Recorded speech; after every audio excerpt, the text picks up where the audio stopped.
Hi, I'm Andreas and I'm the community manager here for Control.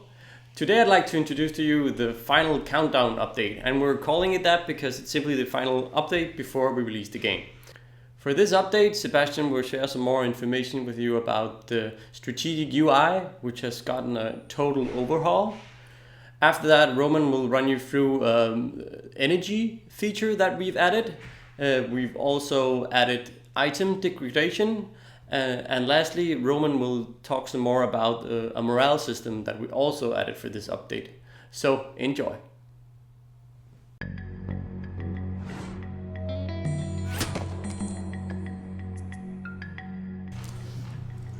Hi, my name is Sebastian. I'm a partner here at Full Control, and sometimes I actually get to code. So I'm here to tell you about what I've been doing on the strategic layer of Jagged Alliance. If we jump into the new strategic layer, the first thing you'll see is that we have redone the entire user interface. So we now have the new look, and we've set up the map a little bit differently so that we have a better overview of the map. You can see it takes a lot more size, and you can see a lot more information about what happens on the different sectors. We've been working on the income system, so now when you own a resource sector, for instance, a city here, you will earn about 24 bucks a day as time passes. All this is obviously moddable as well for you guys that want to change that in game. You can now move over to a sector, and you can start training militia in that sector as well. So if we set that running, you can see they start training. It's hard to see, but at some point it'll pop up and you'll see you've trained a militia. So these guys have been attacked now, as we can see, which is another new feature we're working on. This is not complete UI yet, but I might as well show you.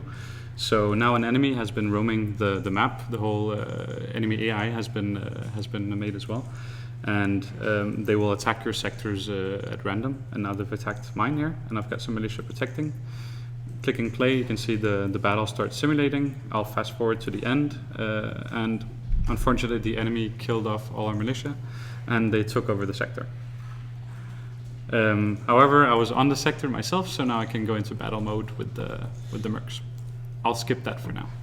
So, besides the militia and the AI and the island, etc., we've also reworked the entire left side of the screen. Now we'll have your squad overview here, and you're able to create new squads by just simply drag and dropping new members over to the empty space here. So now we've got two different squads we can start handling. You can go and hire new mercs into the squads. A new thing now is that you can actually see the different gear the mercs have. You can go and check out all of it. It looks like the inventory system you have in-game as well.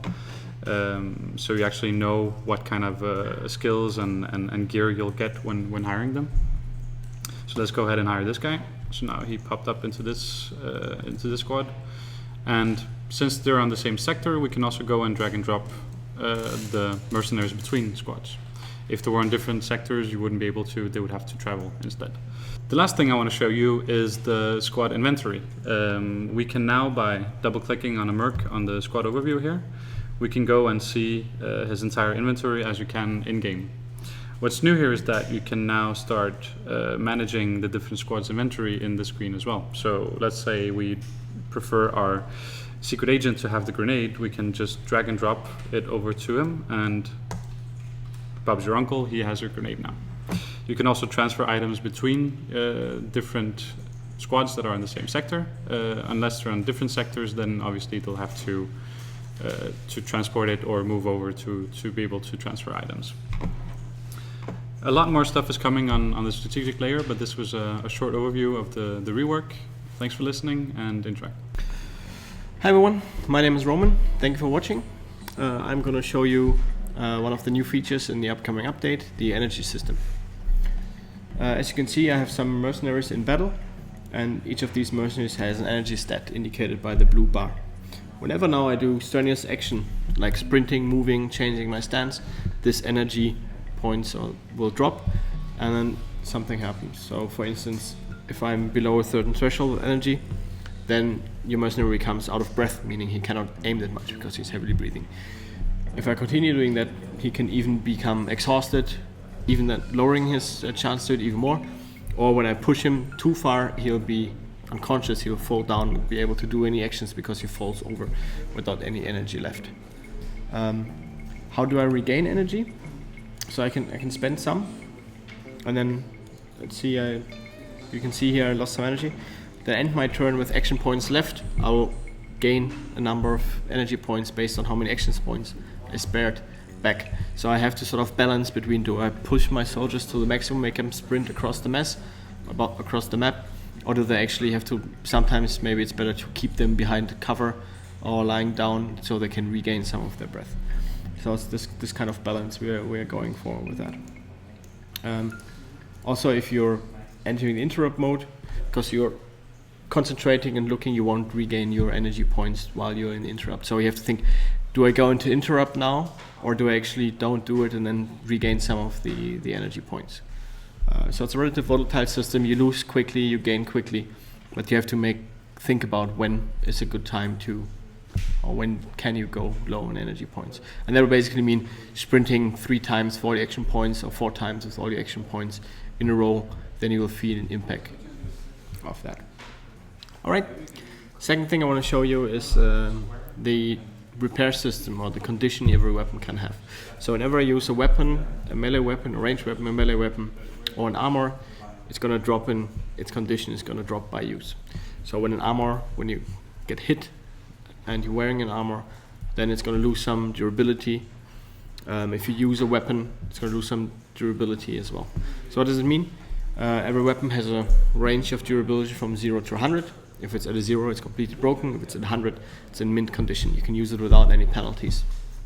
So there are different threshold levels. Some cheats here.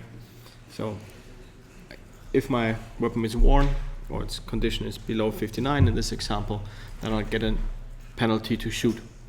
If the weapon gets even more worn or nearly broken, you not only get a penalty to your accuracy with it, but also you have to spend more action times to fire it, simulating a stuck barrel or other jammed weapons and so on. For melee weapons, it means when your weapon is not in a good condition, you will do less damage with it. And for armor, it means naturally that if your armor you're wearing is not in good condition, it will protect you less from enemy fire. These items then have to be repaired on strategic map with your guys that are good in mechanical skill and repair kits, as you know it from Jagged Lines too. Okay, third thing I want to show you is morale. So I've prepared this. Bull has a pretty low morale right now. You lose morale by watching your enemies die, getting injured, losing a battle, or fleeing from a battle. What's happening here that I'm just going to run into a group of enemies, and because I see so many enemies and I'm low morale, I'm panicking. So when you panic, there's a chance that you have different actions. Like here, he just went down and lost his turn. So you kind of just like freezes and panic. There's also the option to drop your weapon. There's the option to run away. There's the option to just go Rambo and shoot your magazine at the enemies. There's a bunch of different options that can happen when you actually panic.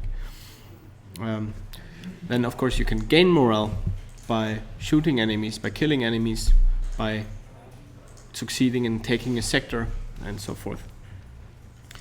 So you should always watch out how good you are with your morale. Obviously the Prince's army can panic in the same way, so when you shoot them they lose people, then they also run away and so on. And that's pretty much it. Thanks for watching. I hope you have fun with the game. We're working hard on doing a lot of polished things and pushing last features for the final release. Everyone is excited. Thank you very much. As always, I hope you enjoyed watching this dev diary. You can find more information about the game on our Twitter feed or Facebook or on our website. See you on the other side of the release. Bye!